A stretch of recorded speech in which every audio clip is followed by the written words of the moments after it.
On the stretch, you guys were sloppy and not as detail-oriented as we wanted to be. Did you see any carryover in tonight's game, or do you think that the execution down the stretch was better? It was a very similar game. We find a little separation, and we couldn't turn it up a notch to put them away. And in this league, especially a team like that hasn't won a lot of games, playing against a team that's up towards the top of the conference. Once they get a sniff that they're still in this thing late, they have no pressure, have nothing to lose, and they're NBA guys, and you're hanging on for dear life. So, not a great performance. A win is a win.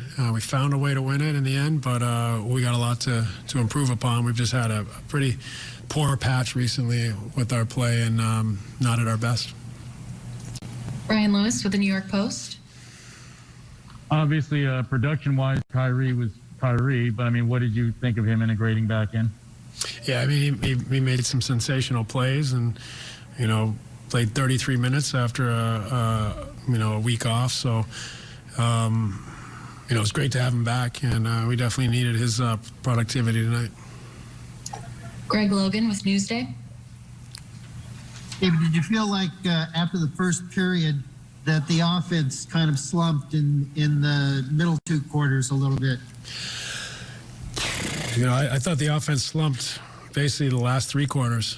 We didn't play well, weren't sharp. We got a little stagnant, and didn't make them adjust to different looks and options, and kind of diversify what we're doing. But we're going through a tough patch where we just, it's been a crazy season, difficult schedule, and for whatever reason we're in this little patch right now. So our opportunity right now is try to fight out of it, try to clean some things up, and improve.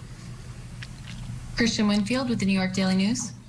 Hey, Coach, is it fair to say there's a load management aspect to it all as well? Like, if you guys are able to close out the Timberwolves when you guys are up 17, maybe you don't have to play James 40 minutes, maybe he only plays 25. Is that also part of why you guys might need to start trying to find a way to put the nail in the coffin earlier?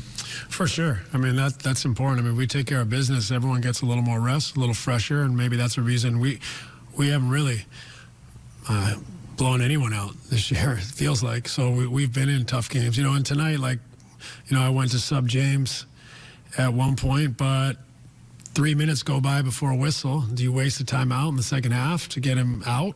And by the time it's time, for the sub, there's 5 minutes left in the game. You can't bring him out and then put him back in and lose his rhythm. So, we're struggling with some of that stuff a little bit, and just got to continue to find ways to adapt and improve. And right now we're not playing great, but we found a way to win. That's the positive. The negative is we're not pleased with the performance, and that gives us motivation to improve. Simone Sandri with La Gazzetta dello Sport.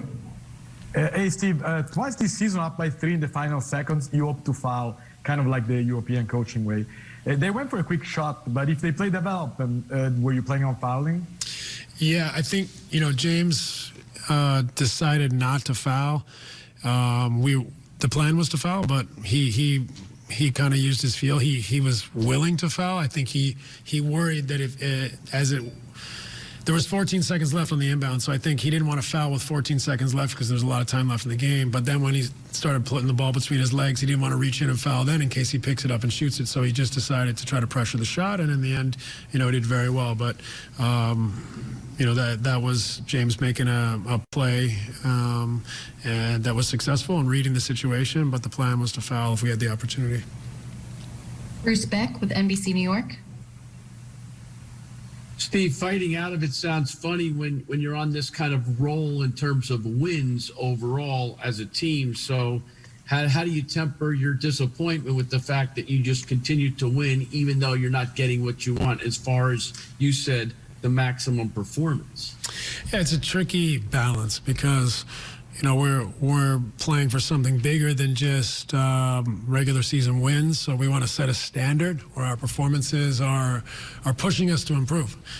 Lately we haven't had that, and that's just part of the deal. Like that's normal and natural for teams to go through stages like that. So, We also have to be patient. We have to push hard, but also give them a chance to come through this and do whatever we can to help them and guide them. And, our guys have been great. We're really proud of the way they've played and the effort they've given this year. It's just a matter of trying to help and guide them to get it back up to where we know they're capable of playing. Last question, back to Christian Winfield with the Daily News. Hey, Coach, James tied Jason Kidd today for the most single-season triple-doubles in Nets history. As someone who first competed against Jason and now is coaching James, do you notice any maybe similarities on the impact that they can have on the game?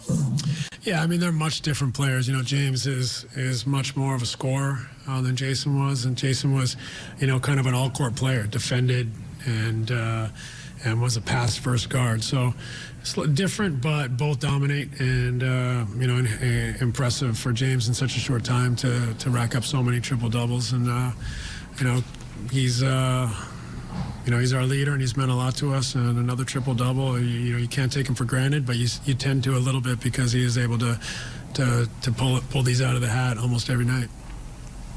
Thanks so much, Coach. We appreciate it. Thanks, everybody.